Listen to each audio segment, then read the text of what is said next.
Bonjour à tous, j'espère que vous allez bien, c'est ton prof NT. Aujourd'hui, dans ce cours magistral, on va attaquer les glucides. C'est un truc hyper compliqué, ça fait partie des chapitres les plus difficiles en première santé. Donc moi, je me rappelle clairement m'être arraché les cheveux par rapport à cette matière-là. Ces chapitres-là sont extrêmement difficiles, glucides, diglycolines, néoglycogénèse, cycle de Krebs, les lipides et tout ça, c'est hyper dur. Aujourd'hui, on aborde uniquement la structure des glucides. Je vous ferai toute une série de cours magistraux autour de ce sujet-là parce que c'est hyper complexe, c'est clair. Donc là, j'aimerais bien qu'à l'issue de ce cours-là, tu maîtrises tout de suite les oses avec la classification, les aldoses, les cétoses, etc., les séries D, les séries L, d'accord. La cyclisation, l'anomérie, ça c'est un truc important, avec les mutarotations, voilà. La liaison osidique et les principaux diosides que tu dois maîtriser le plus vite possible et distinguer les grands polyosides avec l'amidon, le glycogène, la cellulose notamment, et puis les sucres réducteurs et non réducteurs. Si tu maîtrises ça, c'est déjà pas mal. Hey, toi qui regardes ce cours magistral en replay, sache que si tu veux rejoindre la Team Live, tu es la bienvenue tous les lundis, les mardis, les jeudis et les vendredis matin de 9h30 à 11h chaque semaine. Pour pouvoir participer en direct, poser tes questions, je t'invite à rejoindre la promo d'NT. Le lien est en description de cette vidéo. Allez, pour ce, je te laisse tranquille avec le reste du cours magistral. Alors tout d'abord, il faut commencer par la classification des glucides, comment tout ça s'organise, d'accord. Alors de manière générale, les oses, vous devez retenir, c'est un ensemble de monosaccharides en général. Donc on va retrouver la formule générale qui est CH2ON, d'accord. On verra après plus tard les osides, les associations d'oses par des liaisons osidiques. On verra les holosides, donc uniquement des oses. On verra les hétérosides, les oses plus les parties aglycones, donc non glucidiques, d'accord. Et puis après on verra les classifications, enfin avec le nombre d'unités doses. Bref, tu verras, il y a pas mal de choses. Donc ça s'organise comme ça.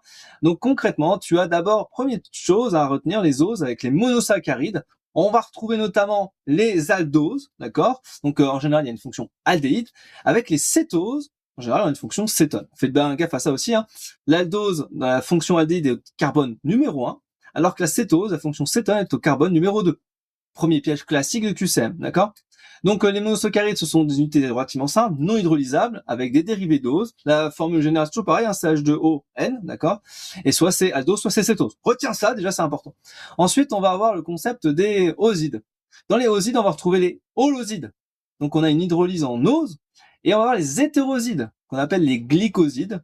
Et ça peut faire une hydrolyse, ça peut faire des oses, plus une partie aglycone, d'accord.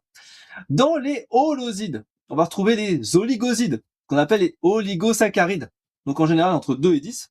Et au-dessus de 10, on parle de polysaccharides, d'accord, ou polyosides. Et donc on va retrouver les homopolyosides, un seul type d'ose, ou les hétéropolyosides, d'accord, avec plusieurs types d'oses. Et dans les hétérosides, ou les glycosides, on va retrouver soit les hautes hétérosides avec les liaisons O, soit N hétérosides avec les liaisons N, soit S hétérosides avec les liaisons S, soit C hétérosides avec les liaisons C. Bref, je remets ça en plus large. C'est quand même compliqué tout ça. Donc déjà, essaie de retenir juste ce petit truc-là. La petite classification avec les oses, aldocétoses, osides, holosides, hétérosides, oligosides, polyosides, homopolyosides, hétéropolyosides, et O hétérosides, N hétérosides, S hétérosides, C hétérosides. Retiens ça. Et donc, si on revient un petit peu sur les oses, les monosaccharides, par exemple, dans les aldoses, on va retrouver un que vous devez connaître le plus rapidement possible, qui est le D-glucose. D'accord? Ensuite, dans les cétoses, on va retrouver le D-fructose. Retenez tout de suite les noms, comme ça c'est fait. Dans les holosides, donc par exemple les oligosides, oligosaccharides, on va retrouver le maltose, le saccharose, le raffinose, etc. D'accord. Dans les polyosides, on va retrouver l'amidon, le glycogène, le cellulose, la chitine, par exemple. Dans les polyosides de type homopolyoside, on va retrouver encore l'amidon, le glycogène, la cellulose, etc. Dans les hétéropolyosides, on va retrouver l'acide hyaluronique. Alors, vous verrez, c'est très compliqué, ça, quand on parle de glucocuronique, tout ça. Vous verrez, il y a plein de fins de techniques de QCM. Voilà. La pectine aussi. Dans les hétérosides, donc du type O hétéroside, on trouvera les flavonoïdes. Dans les N hétérosides, on trouvera les alcaloïdes. Dans les S hétérosides, on trouvera les glycosinolates. Et dans les C hétérosides, on trouvera les cardénolides. Bref, c'est pas facile à retenir ça, mais bref, juste pour vous dire, c'est compliqué cette affaire, il y a beaucoup de choses à retenir, d'accord? On va commencer de manière très simple par les glucides de manière générale. Qu'est-ce que c'est tout ça? Je vous répète, c'est important, formule générale CH2ON, d'accord? Et on classe par rapport à la polynation, donc ose, monosaccharides, oligosaccharides, puis polysaccharides.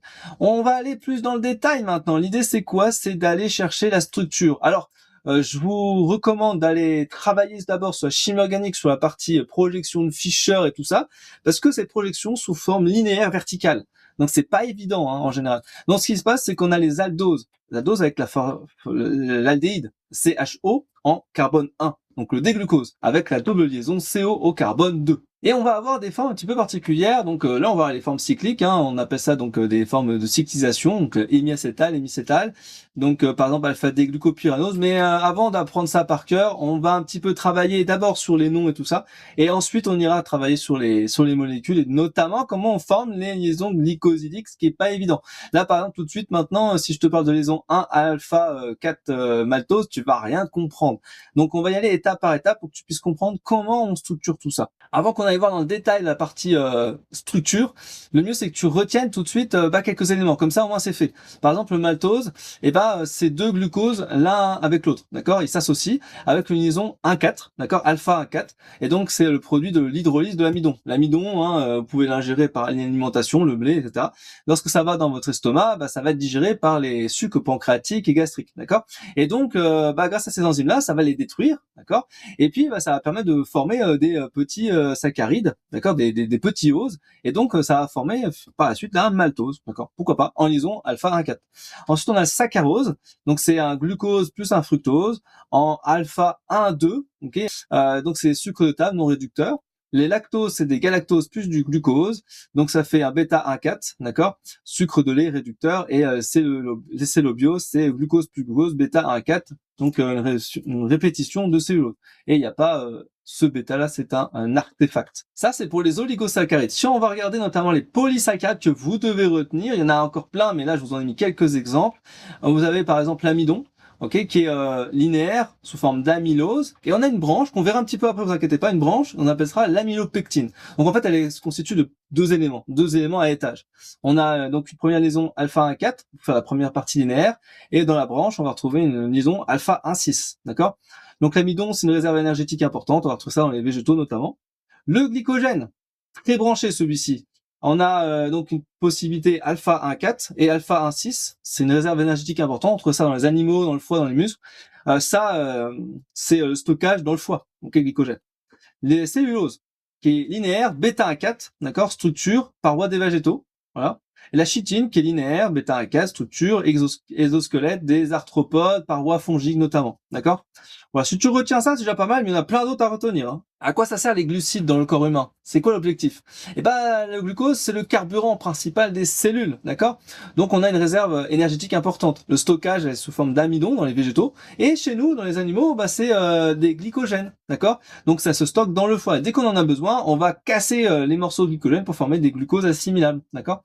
Et ça a un rôle également structurel, puisque ça constitue les parois, hein, cellulose, chitine, et la matrice extracellulaire notamment, voilà. On a aussi pas mal de glucides hein, dans les membranes plasmiques, hein, c'est évident, ce qu'on appelle le glycocalyx, hein, quand on est à la partie extérieure des membranes, on a trouvé pas mal de glucides, hein. Et aussi un système de reconnaissance des signalations, notamment les glycoprotéines ou les glycolipides impliqués dans la communication cellulaire limitée qu'on retrouve à l'extérieur notamment des membranes cellulaires, d'accord? Voilà ce qu'on peut retrouver en termes de rôle dans les glucides. Et du coup, qui dit structure, dit rôle, etc., dit aussi pathologie associée. On va retrouver une intolérance au lactose, donc déficit en lactase notamment, ça provoque des troubles digestifs. Le diabète que vous connaissez, le diabète de type 1 ou le diabète de type 2. Le diabète de type 1 insulino-dépendant, type 2 insulino-résistant, d'accord. Ça, on verra un petit peu plus tard si vous voulez. Je ferai un cours magistral sur le diabète si vous voulez. On a un défaut d'insuline, ou alors on a une résistance à l'insuline, et donc le glucose n'est pas facilement assimilable. Enfin, en tout cas, il y a un problème pour réguler la glycémie. Les glycogénoses, donc en gros les anomalies de métabolisme du glycogène, est-ce qu'on n'arrive pas à le stocker, ou alors il se stocke mal, ou alors il se détruit, enfin bref, tout ça on a des pathologies associées. On a aussi des mucopolysaccharidoses, ouais, c'est vraiment pas compliqué, enfin vraiment pas évident à retenir, c'est le déficit d'enzymes lysosomales notamment, et donc ça accumule des gags glycosaminoglycanes, bref, je vous embête pas trop avec ça aujourd'hui, mais comprenez que ça peut provoquer pas mal de problèmes. Pour apprendre les glucides, ce que je vous conseille de faire le plus rapidement possible, c'est de tout de suite associer avec des petites QCM d'application une fois que vous apprenez les morceaux de cours. Donc on va commencer tranquille par les oses. Concernant les oses, coche les propositions exactes. Ce sont des glucides simples. Ils peuvent être hydrolysés en glucides plus petits. Ils possèdent plusieurs fonctions alcool, ils possèdent une fonction carbonyle. Ils sont constitués de 6 carbones. ABD, ok. On va ABD. Ah, faut qu'on revoie ça alors. Alors les os sont des glucides simples, oui. Les os constituent les unités glucidiques les plus élémentaires, bravo. Ils peuvent être hydrolysés en glucides plus petits. Non, un ose, par définition, c'est non hydrolysable, en unité glucidique plus simple, non hydrolysable. Faites bien gaffe à ça. Il possède plusieurs fonctions alcool. Alors effectivement, il a plusieurs fonctions alcool, un polyhydroxylé, d'ailleurs, si je vous montre un peu là, comment c'est structuré, vous voyez qu'il y a plusieurs fonctions alcool un peu partout là, disséminées. Hein. Donc on a plein d'alcool un peu partout. On me demande toujours d'ailleurs, est-ce qu'il faut apprendre par cœur la structure? Oui, faut l'apprendre, mais il faut être stratégique. Il faut pas l'apprendre bêtement comme ça linéairement. Si vous voulez, je vous ferai un cours dédié sur comment on apprend ça de manière efficace. Mais clairement, oui, il faut les apprendre, mais il faut pas vouloir apprendre la structure comme ça. Il y a une façon de les apprendre sans forcément faire la molécule, d'accord? Il possède une fonction carbonyle, oui, bien entendu. Hein, la fonction carbonyle, c'est la fonction aldéhyde, d'accord, ou cétone. On va avoir aussi, ils sont tous constitués de 6 carbones. Non, les os peuvent être de 1, 2, 3, 4, 5, 6, hein, d'accord. Nous, en général, on a les pentoses et les hexoses que vous devez connaître. Concernant la classification aldocétose, un aldose possède une fonction aldéhyde, une cétose possède une fonction cétone, le glucose est un aldose, le fructose est un aldose. Cette classification dépend de la nature de la fonction carbonyle. ABCE, effectivement, un aldose possède une fonction aldéhyde, aldose, c'est transparent. Une cétose possède une fonction cétone, c'est transparent aussi. Glucose, c'est un aldose. Fructose, c'est du coup une cétose, d'accord, hein, c'est l'autre. Hein. Fructose, c'est cétose. Et cette classification dépend de la nature de la fonction carbonyle, soit c'est un aldéhyde, soit c'est une cétone, donc soit c'est un aldose, soit c'est une cétose. Concernant la classification par rapport au nombre de carbone, un triose, c'est 3 carbones, un pentose, c'est 5 carbones, un hexose, c'est 6 carbones, un tétrose, c'est 5 carbones, un heptose, c'est 7 carbones, bref. C'est pas compliqué, hein, si tu maîtrises la chimie organique, ça, c'est facile. Hein. Easy, hein. ABC, très bien. Effectivement, triose, c'est 3 carbones, pentose, c'est 5 carbones, un hexose, c'est 6 carbones, un tétrose, c'est 5 carbones, non, tétrose, c'est 4, et un heptose, c'est 7. Voilà. Concernant le glucose, c'est un hexose, un aldose, c'est un aldohexose. Il possède seulement 3 carbones, il constitue un ose majeur du métabolisme énergétique. AB2E? Ah. Alors, c'est un hexose. Ouais. Ensuite, c'est un aldose. Oui. Est-ce que c'est un aldohexose? Oui.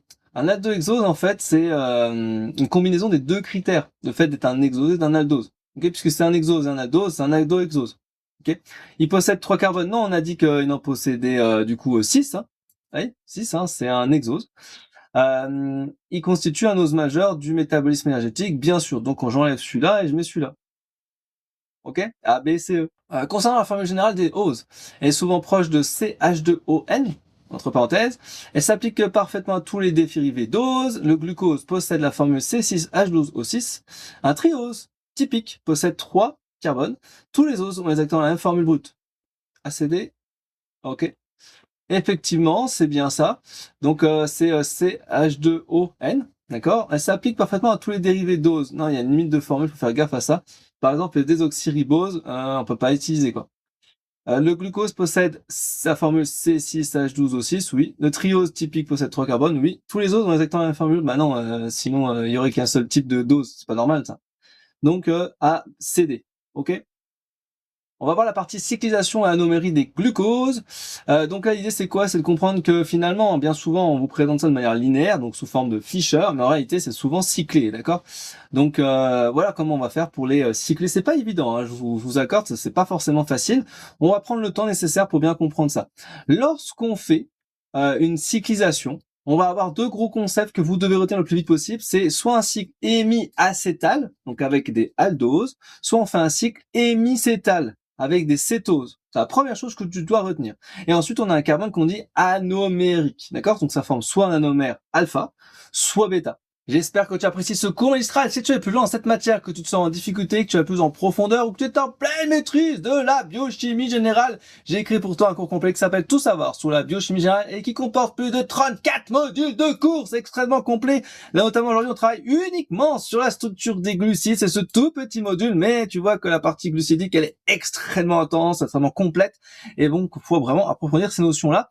Aujourd'hui, on travaille sur la structure, donc tu vas retrouver bien entendu des cartes mentales, tu vas retrouver des schémas détaillés, des contenus courts, et bien entendu à l'intérieur de tout ça, tu vas retrouver des applications concrètes, des formules clés, des trucs à mémoriser, des pièges de QCM très classiques, d'accord, des lexiques bien entendu pour approfondir les notions, des flashcards pour bien sûr t'améliorer, et bien sûr des QCM avec bien sûr les détails pour que tu puisses performer dans cette matière-là, bien entendu. C'est un parcours certifiant. Donc, l'idée, c'est que tu puisses cumuler un certain nombre de badges, notamment, ce serait le badge sur les glucides.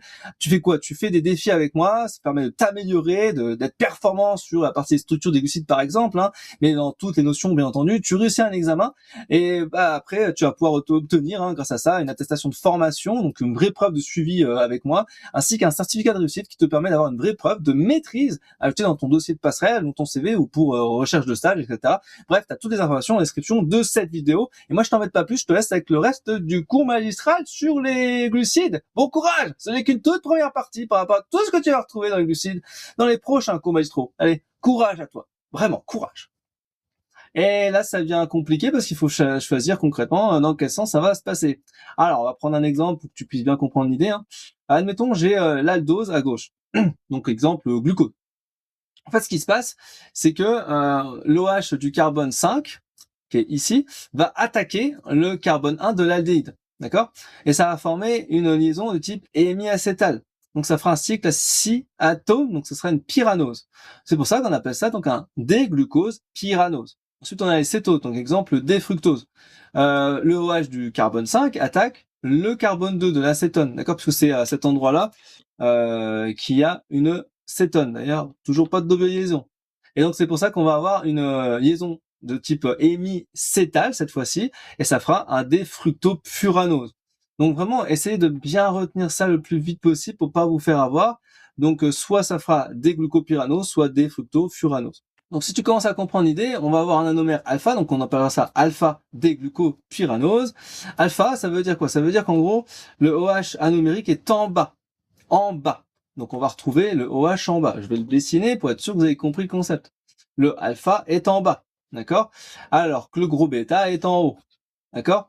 C'est un truc pour retenir très simple. D'accord? Donc en gros, alpha est en bas, tandis que le gros bêta est en haut. Donc c'est un truc classique que j'avais appris. Donc anomère alpha, alpha glucopyranose, anomère bêta, bêta déglucopyranose. Ok? Ça c'est pour savoir qui est en haut, qui est en bas. Ensuite, on peut faire de la mutarotation. Mutarotation, c'est de passer d'un élément A, alpha qui est en bas, vers un bêta qui est en haut. Donc on va faire une mutarotation. C'est possible hein, de le faire. C'est vraiment, retenez le terme mutarotation. Hein. Concrètement, l'idée c'est quoi? C'est qu'on a notre alpha-glucopyranose qui va s'ouvrir, va avoir cette forme linéaire, puis ensuite il va se recycler grâce à la mutarotation, et ça fera une forme bêta-D-glucopyranose. D'accord? Ça peut être possible qu'en solution, bien entendu. Hein, ça modifie la rotation optique du mélange au cours du temps jusqu'à l'obtention d'un plateau. Et du coup, on va retrouver un certain pourcentage. Par exemple, à 1%, on va retrouver 36% d'anomère alpha, et 64% d'anomère bêta. Si je vais un petit peu plus loin sur l'anomérie, mais je ferai aussi un cours en chimie organique dédié à ça, on a les représentations de Haworth, ok? H-A-W-O-R-T-H. Pas évident, pas très courant. Et ben, en général, je vous ai dit, hein, c'est des D qu'on va retrouver. Ok? Des glucoses, des galactoses, etc. On peut tout à fait avoir des L. C'est pas très courant, mais on peut avoir des L. Dans ce cas-là, tout va changer. Puisque du coup, si on fait un D-glucose, par exemple, je vous ai dit, hein, notre alpha, il va être en bas, tandis que le gros bêta est en haut. Ok, typiquement, c'est ce qu'on a. Hein. Alpha est en bas, tandis que bêta est en haut. Ça, c'est facile pour les D. Et pour les L, c'est l'inverse. Du coup, si on a des L, on va changer la position. Donc on va avoir un O en haut.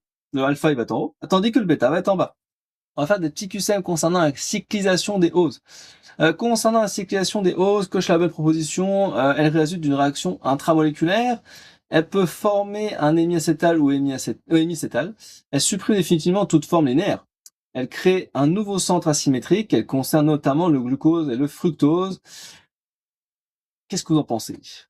ABDE. Ok, bien. Effectivement, la cyclisation des oses, on va retrouver une réaction intramoléculaire, hein, effectivement. Hein. Ça réagit avec la fonction alcool de la même molécule. Il peut former soit hémiacétal, soit hémicétal. Bien entendu, on l'a vu juste avant, c'est pas forcément évident de bien comprendre ça. Hein. Donc les aldoses, c'est hémiacétal, et cétose, c'est hémicétal. Elle supprime effectivement toute forme linéaire. Ça veut pas dire ça. On a un équilibre qui passe entre les formes cycliques et les formes linéaires. D'accord? Faites bien gaffe à ça. Elle crée un nouveau centre asymétrique. Alors effectivement, hein, ce qu'on appelle un carbone anomérique, puisque du coup, il y a la OH qui va être en haut ou l'autre il est en bas. Voilà. Elle concerne notamment le glucose et le fructose, effectivement. A, B, D, E, c'est bon. Concernant les formes pyranose et furanose, un pyranose possède un cycle à 6 chaînons. Un furanose possède un cycle à 5 chaînons. Le glucose adopte souvent une forme pyranose, le fructose ne peut jamais former de furanose. Le nom dépend de la taille du cycle. A, B, C, E. Bien joué. Effectivement, un pyranose, c'est 6 chaînons. Un furanose, c'est 5. Le glucose, c'est une forme pyranose. Le fructose ne peut jamais former de furanose. Non, je pense que j'ai dû mettre un exemple. Ouais, fructofuranose, par exemple. Voilà. Et le nom dépend de la taille du cycle, effectivement. D'accord? Concernant le carbone anomérique, il provient de l'ancien carbone carbonier. Il est le carbone 1 des aldoses, il est le carbone 2 des cétoses, courant comme le fructose. Il disparaît après cyclisation, il porte un groupement hydroxyle dans un haut cyclique libre. Alors effectivement, l'ancien carbone carbonier, oui, parce que la cyclisation transforme ce carbone en un nouveau centre stéréogène. On verra ça un peu plus tard, hein. D'accord? Dans la chimie organique, il est le carbone 1 des aldoses, oui. Il est le carbone 2 des cétoses, d'accord? Et il disparaît après cyclisation? Non, il disparaît pas. Il est d'ailleurs essentiel pour définir l'anomère alpha ou bêta, d'accord? Le centre anomérique. Il porte un groupement hydroxyde dans un haut cyclique libre. Oui, on a vu qu'il y avait un OH, hein, forcément, hein, puisque c'est celui qui permet de définir alpha-bêta. Concernant les anomères alpha et bêta, ils diffèrent au niveau du carbone anomérique, ce sont des diastéréoisomères, ils ont toujours exactement les mêmes propriétés, ils peuvent s'interconvertir en solution et leur distinction n'existe qu'après cyclisation. ABDE, d'accord, bien joué. Ils diffèrent au niveau du carbone anomérique, ouais, ils sont des diastéréoisomères puisqu'on n'échange qu'un morceau de fonction, donc c'est un diastéréoisomère. Je vous renvoie au cours de chimie organique à ce truc-là, je me mets une fiche si j'ai le temps. Ils ont toujours exactement les mêmes propriétés. Bah non, parce que forcément, si on a alpha, bêta, ça change les propriétés. C'est évident, d'accord? Notamment le pouvoir rotatoire.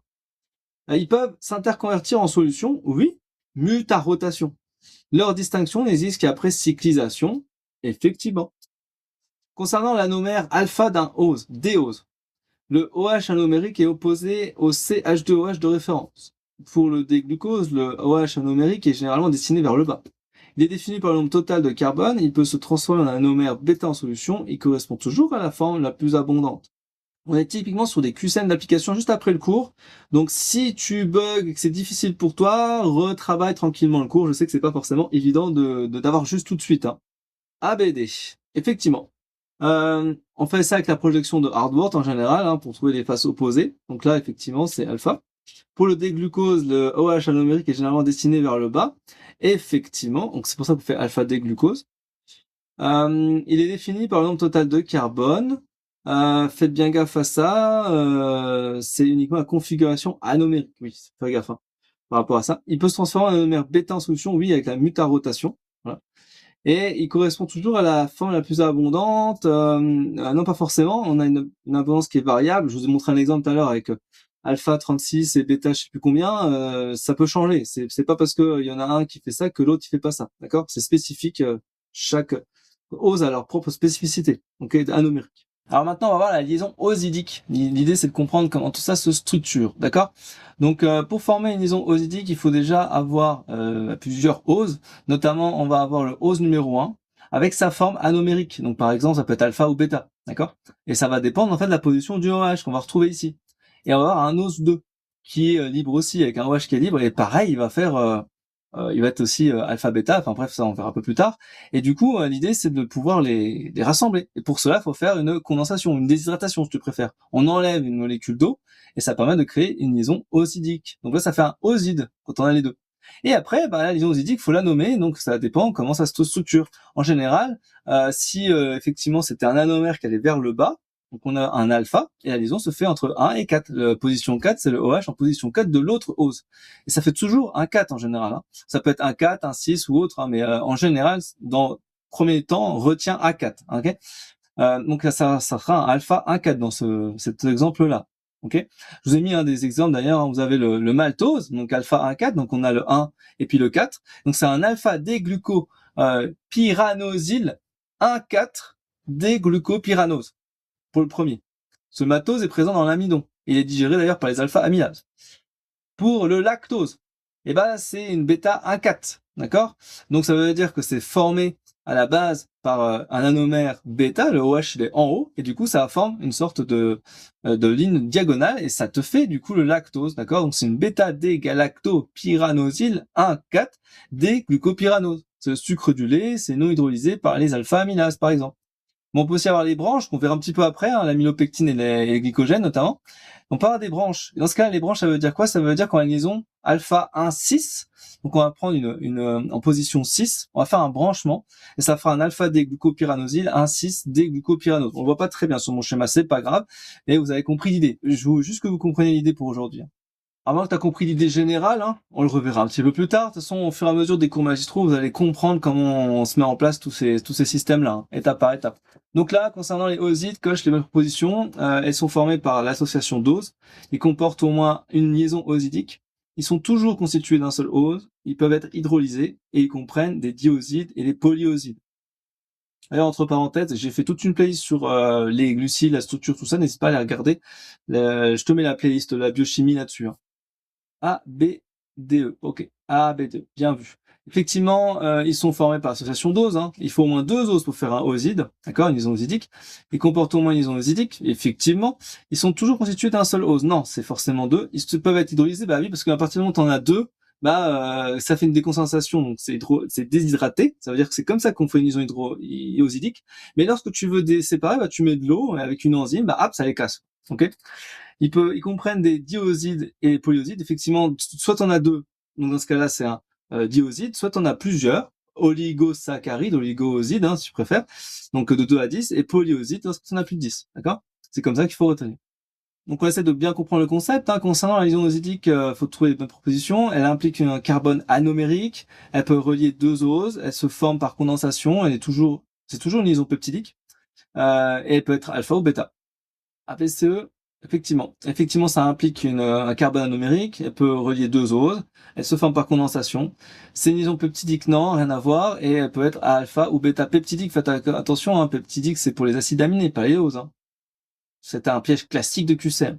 Concernant la formation et l'hydrolyse des osides, la formation des liaisons osidiques libère de l'eau. L'hydrolyse consomme une molécule d'eau. Une enzyme peut catalyser l'hydrolyse. La condensation détruit 2 oses. L'hydrolyse peut libérer des oses constitutifs. ABCE. Ok. Effectivement, la formation d'une liaison osidique libère de l'eau.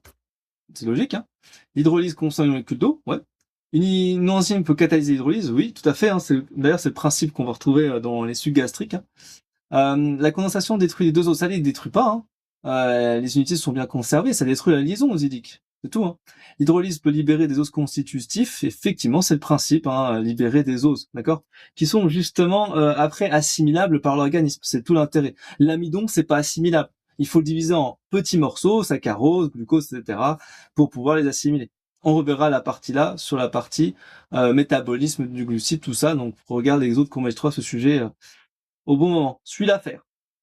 Concernant le maltose, il est formé de 2 glucoses. Sa liaison est de type alpha 1,4. Il possède un carbone anomérique libre. Il est non réducteur. Il peut être hydrolysé en glucose.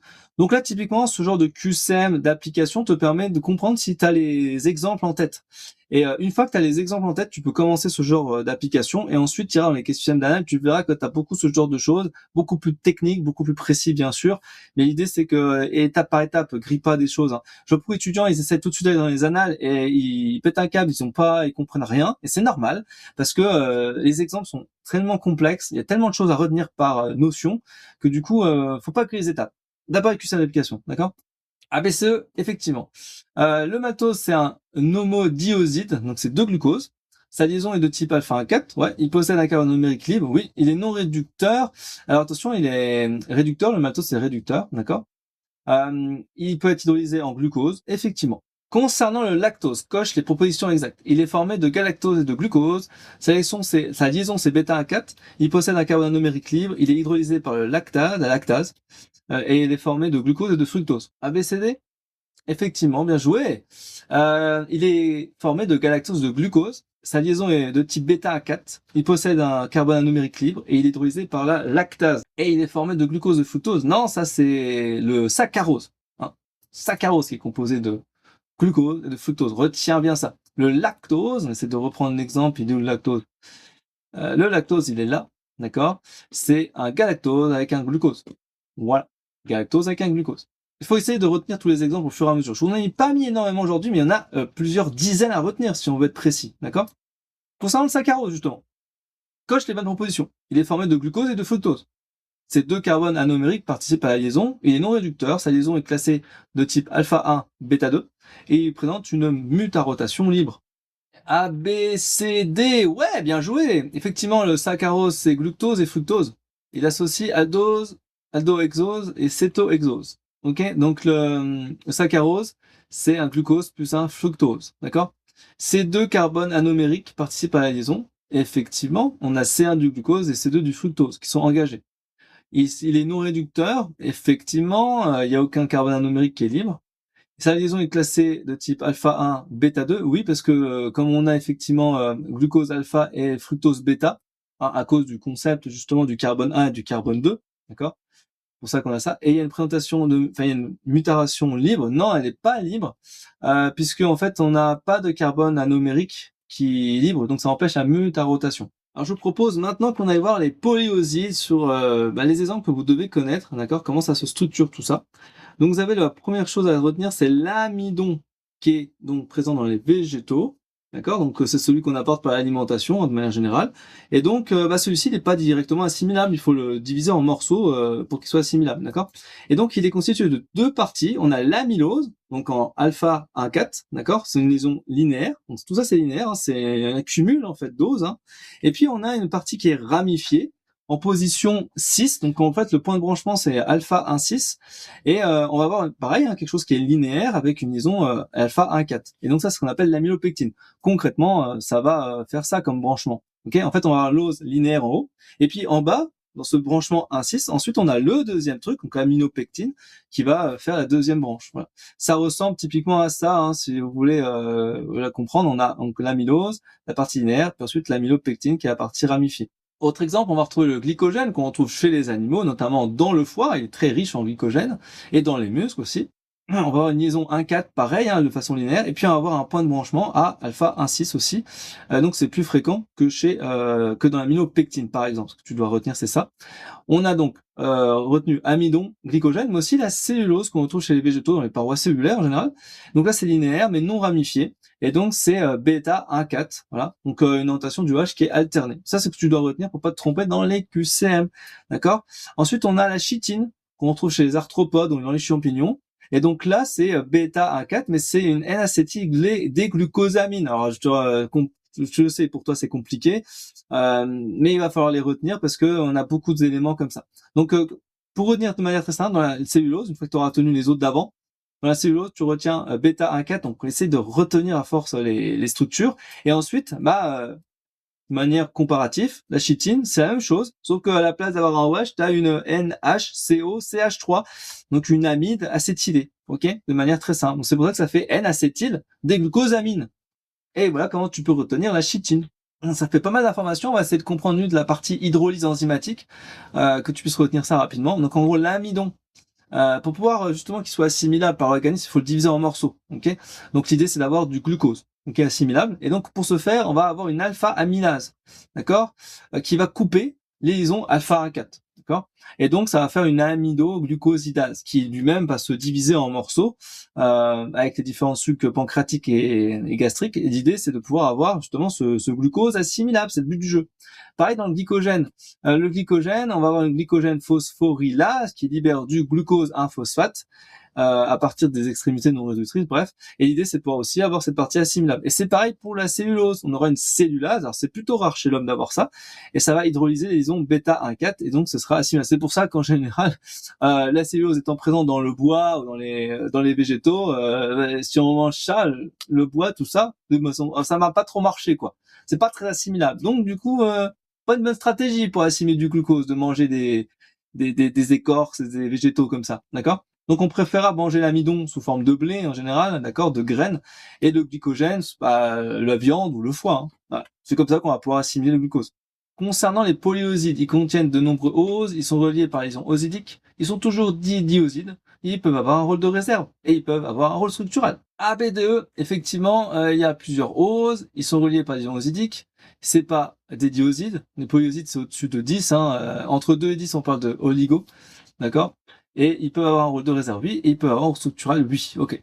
QCM d'application très simple. Hein.